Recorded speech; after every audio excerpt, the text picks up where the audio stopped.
So, hello everyone, this is Titan Spaglia giving you another online commentary. Actually, this is a call commentary. I have here Scippy from IOW clan who is joining me for this commentary on this replay file. Hi Scippy. Hey, how's it going? It's going fine. How have you been? Yeah, it's been good. It's nice to come back and play a few games and also to do this code commentary with you. Yeah, So it's let's also get into it. Yeah. yeah, Mm-hmm. definitely. It's good to see you back on Rome. I'm not sure if you'll be around more, but I think not. But yeah, Yeah, for it's a always couple of good. weeks more. Yeah. Mm-hmm. Yeah. Thanks, man. So this is a 3 versus 3 31k rule set, the game that we played on GR. I'll start introducing our team and then we can you can introduce the other team.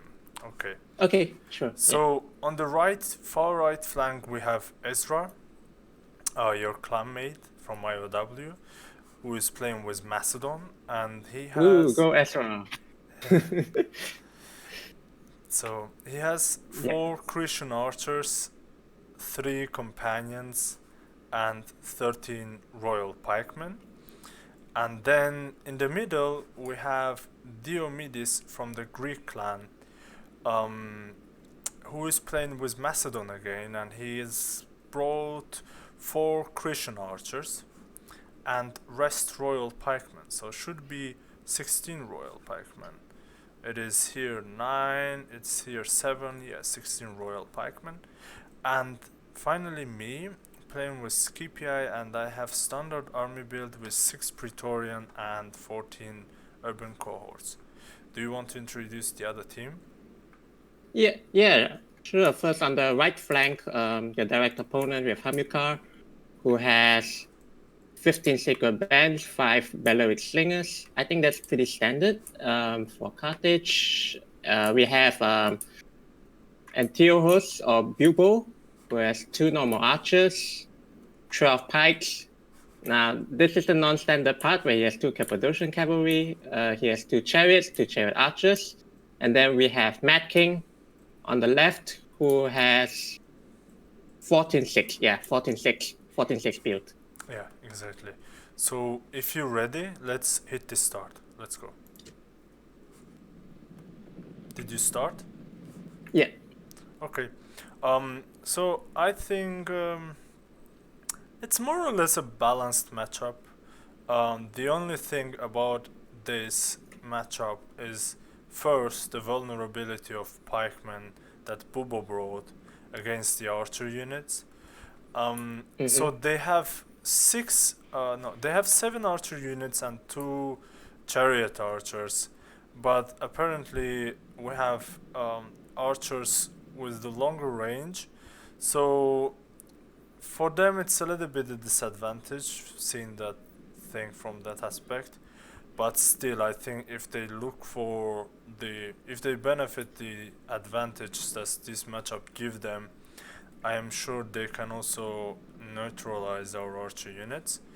Mm-hmm. Also, Carthage is heavily vulnerable against Rome, so my plan is also not to let the Carthage to immediately face the other guys, but also to get my chance to pillar him. I mean, originally it should have been the idea, but apparently Carthage is falling back. Hami knows that he doesn't really have to face me, so but he's given the position.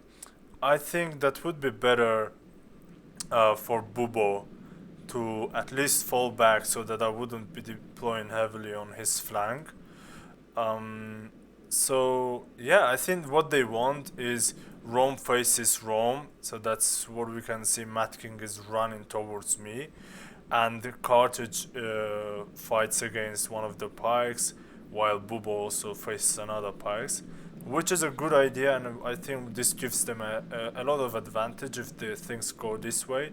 But again, as because Hamilcar left the flank and Bubo didn't fall back, now I'm deploying a lot of infantry against Bubo's infantry and I'm pilling him first.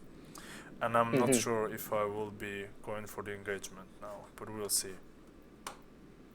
Maybe what Bilbo's thinking is that he's trying to buy time for Hamilcar to run all the way to fight against the Royals, because you could still push against him if he didn't put his pikes here. But yeah, as you said, he's leaving himself completely open to Pila.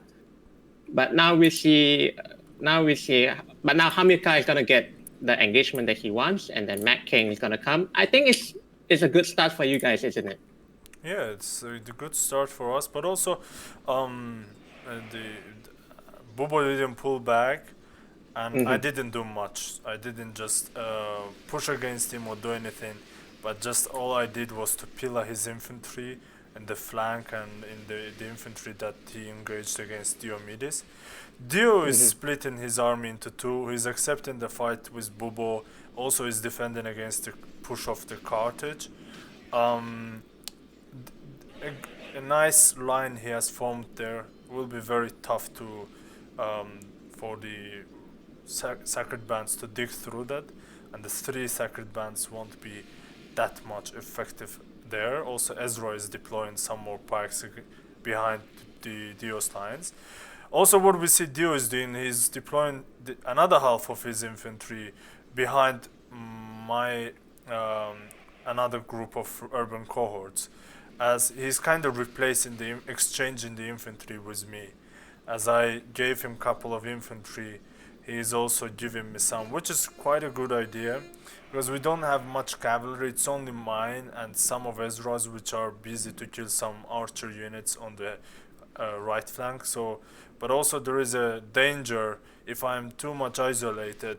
Matt King's cav and Bubo's chariots can pick me as a target. So Dio simply deploying 4 royals like between my lines here, it just avoids that kind of opportunities for them.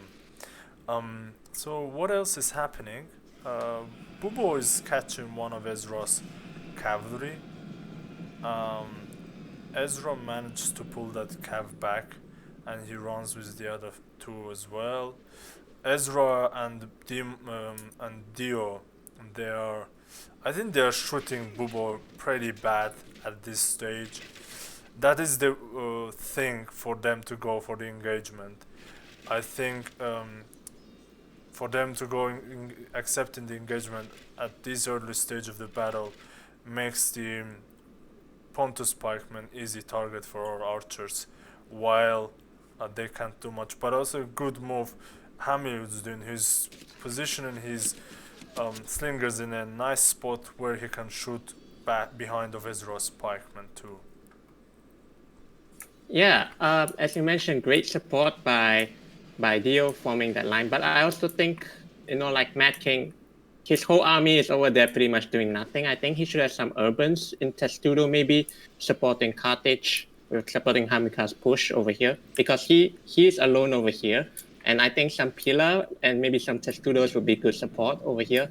And then I think maybe Mad King should also be a bit more active with his cavalry. Like the left flank is completely exposed. He doesn't need to send all 6 cav, maybe send 2 to 3 cav along with Bilbo's Cappadocians, push the flank, maybe try and kill some Cretans over there. But yeah, as you mentioned, Esrax and Dio shot up Bilbo's pikes pretty badly, and I think they're almost dead now. So yeah. Well, what do you think? What do you think they could? Do you think that Mad King could send some cav? Yeah, he's sending some cav now, but maybe a little bit late. Yeah.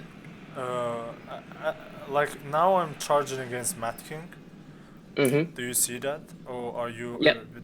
So, but I got the initial routes, and I have a better angles against him. Now he's charging against my cavalry, which has been already leaving, so he didn't actually charge on the cav, which was engaged. So now he's charging with the remaining cavalry he has to the same spot, while my another 2 cav on the flank gets a nice angle charge on him. Now I get the routes that I wanted. And I had 1 cavalry that I brought back from the charge that was going with the another cav, So while all the cavalry of Mad King as his infantry were engaged, so I had some slight charge on him, so his cavalry is dead. His general is routed. His infantry will be dead very soon. Yeah, Um, good charge. yeah, I mean the point is the Brotherhood is not really used to for this kind of cavalry work. It's not so they kinda use their all cavalry pretty much on a one spot, which is pretty easy, which makes it very easy to fight against them.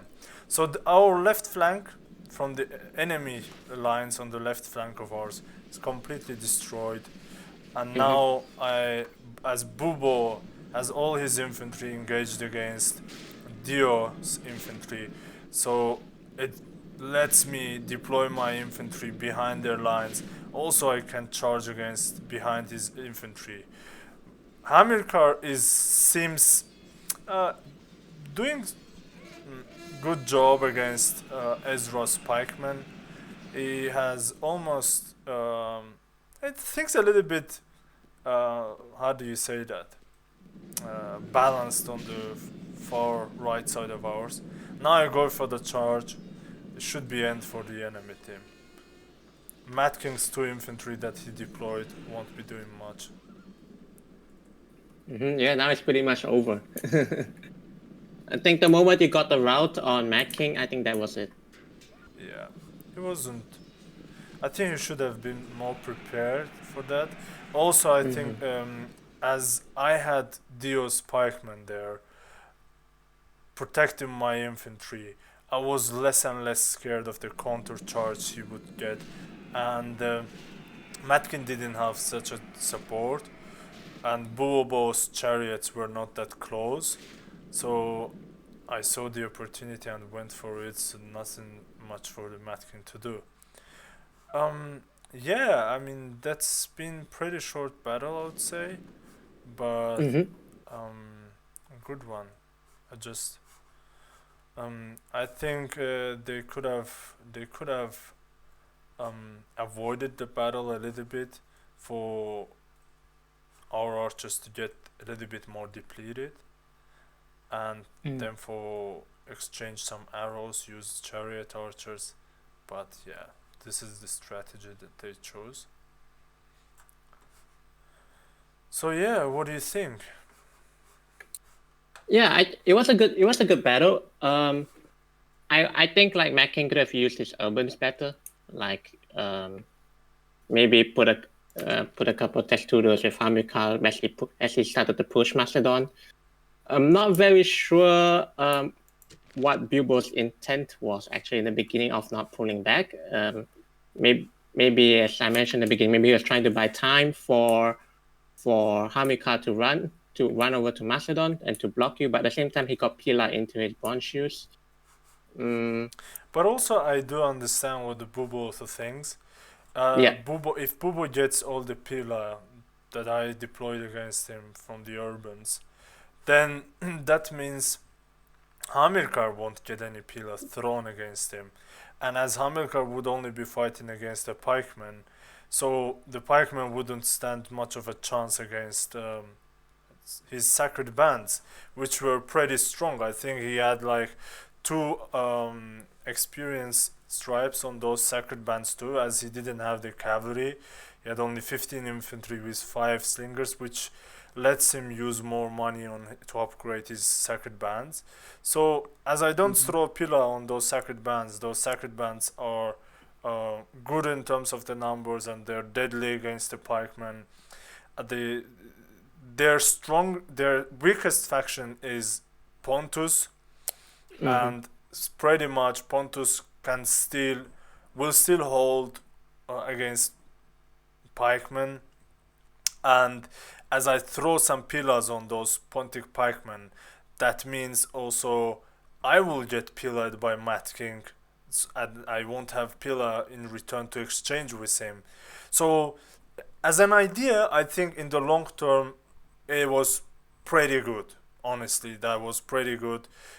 He almost sacrificed himself to by doing that. He also gave the edge for his team, I mean, gave more opportunities for his team, but I would question his team using those opportunities or spotting those opportunities. I think Hamilcar didn't do bad job. I mean, he almost Hmm. killed Ezra's army on the far left, but again, the main problem they had was how the Mad King played. Mad King, Yeah.